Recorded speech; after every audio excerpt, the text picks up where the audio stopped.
and by his motivation, অর্থাৎ সে তার নিজের যে জীবন সেখান থেকে সে অনুপ্রাণিত হয় এবং সেখান থেকে সে কি পায়, জীবনী শক্তি খুঁজে পায়। পাখি তার নিজের জীবন থেকে জীবনী শক্তি এবং অনুপ্রেরণা খুঁজে পায়। কে বলেছেন কথাটা? এপিজে আব্দুল কালাম। এপিজে আব্দুল কালামের জন্ম হয়েছিল তামিলনাড়ুর কোথায় বলেছিলাম? রামেশ্বরম, একেবারে সমুদ্রের তীরবর্তী একটা জায়গা। উনি ছিলেন ভারতবর্ষের প্রাক্তন রাষ্ট্রপতি, অসাধারণ একজন বিজ্ঞানী, পৃথিবী বিখ্যাত একজন বিজ্ঞানী, যাকে আমাদের অনুসরণ করা দরকার। উনি দারিদ্রতার সঙ্গে লড়াই করে ছাত্র জীবনে পড়াশোনা করেছেন, জীবনে অনেক বড় জায়গায় উনি পৌঁছে গেছেন, সেটাই আমাদের অনুপ্রেরণা।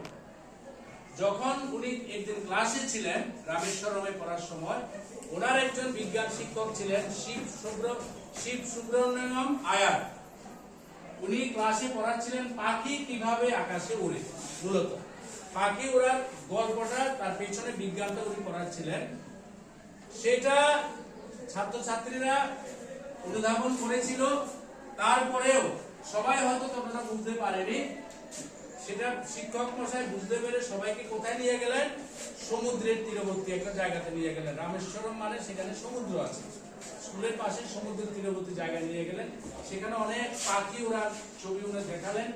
এবার কিভাবে পাখি ওড়ে, তার পেছনে বিজ্ঞানটা কিভাবে সে ডানা এইভাবে মেলে ধরে, তার কিভাবে সামনের দিকে এগিয়ে যায়, তার পাখির যে লেজ আছে, লেজটার মাধ্যমে সে কিভাবে তার গতিকে নিয়ন্ত্রণ করে, সেটা সবটা উনি কাদের বোঝালেন? ছাত্রছাত্রীদের বুঝিয়ে দিলেন।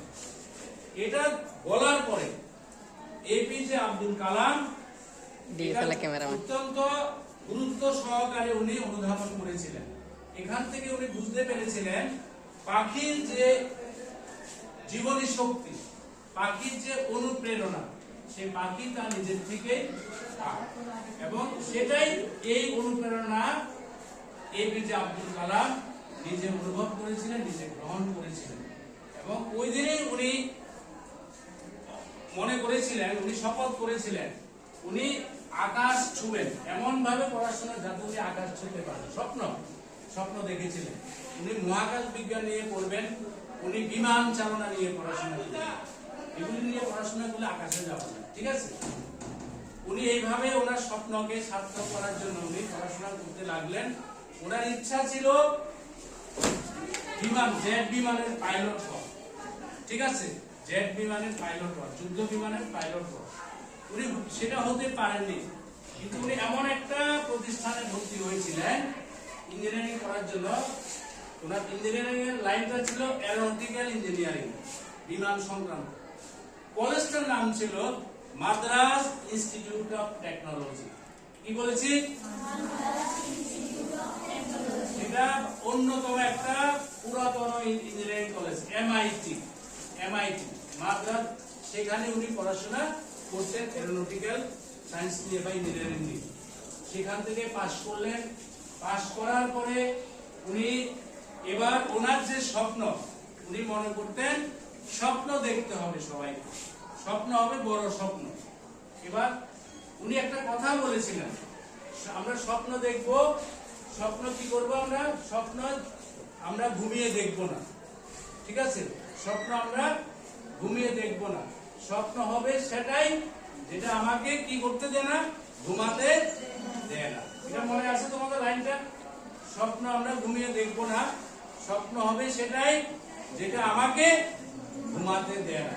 স্বপ্ন দেখার পরে আমরা সবাই চিন্তা করবো কিভাবে আমরা স্বপ্নটাকে বাস্তবায়িত করব। আমরা সেই স্বপ্ন দেখব যে স্বপ্নটাকে আমরা ধীরে ধীরে আমাদের জীবনে আমরা প্রতিফলিত করতে পারি, আমরা বড় একটা জায়গাতে যেতে পারি। এবার সেই অনুসারে উনি পড়াশোনা করলেন এবং উনি এমআইটি থেকে পাশ করলেন, আরো পড়াশোনা করেছেন।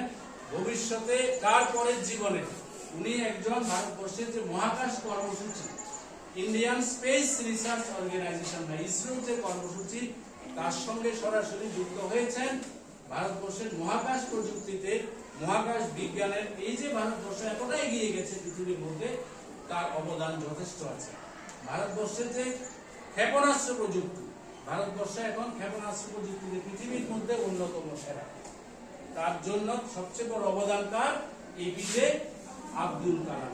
উনি স্বপ্ন দেখতেন এবং স্বপ্নকে বাস্তবায়িত করার জন্য কঠোর পরিশ্রম করতেন এবং সেই জন্য উনি সফল হয়েছিলেন। ওনাকেই বলা হয় ভারতবর্ষের কি man, missile man of India. ওনাকে বলা হয় ভারতবর্ষের মিসাইল ম্যান অফ ইন্ডিয়া। ওনার যে জীবনী আমরা যদি অনুধাবন করি, আমরা যে পড়াশোনা করি, আমরা জানতে পারবো দারিদ্রতা কারোর জীবনে অগ্রগতির পক্ষে ব্যাহত করে না।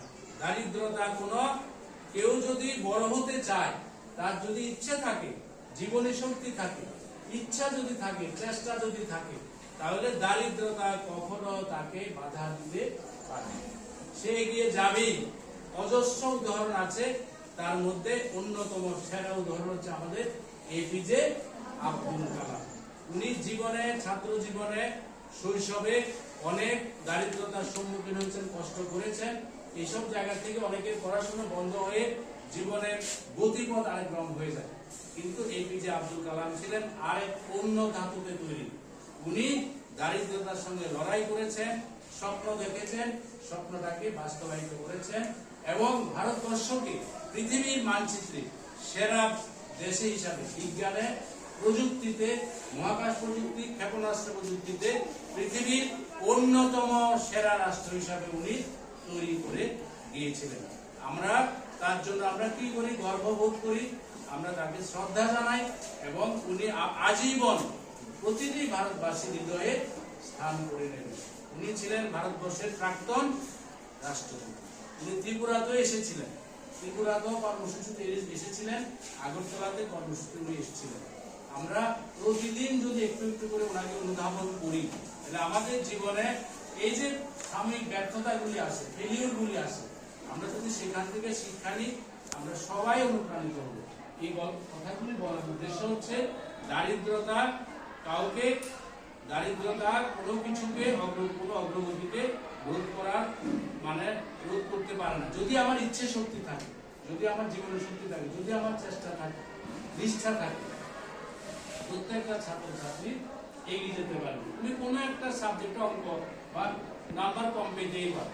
তোমার যদি ইচ্ছে থাকে আমি ভালো করবো, আজকে থেকে পড়াশোনা করবো, ক্লাসে মনোযোগ দেবো, বাড়িতে অঙ্কগুলি চর্চা করবো, আমি শিওর সবাই আমরা সাকসেস হতে পারবো।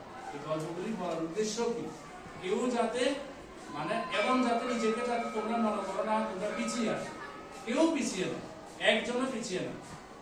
তোমরা শুধু চেষ্টা করো ভালো করে, কেমন চেষ্টা করো ভালো করে, যেটা চেষ্টা করবে মন প্রাণ দিয়ে চেষ্টা করবে, অবশ্যই সাকসেস হবে। That's good.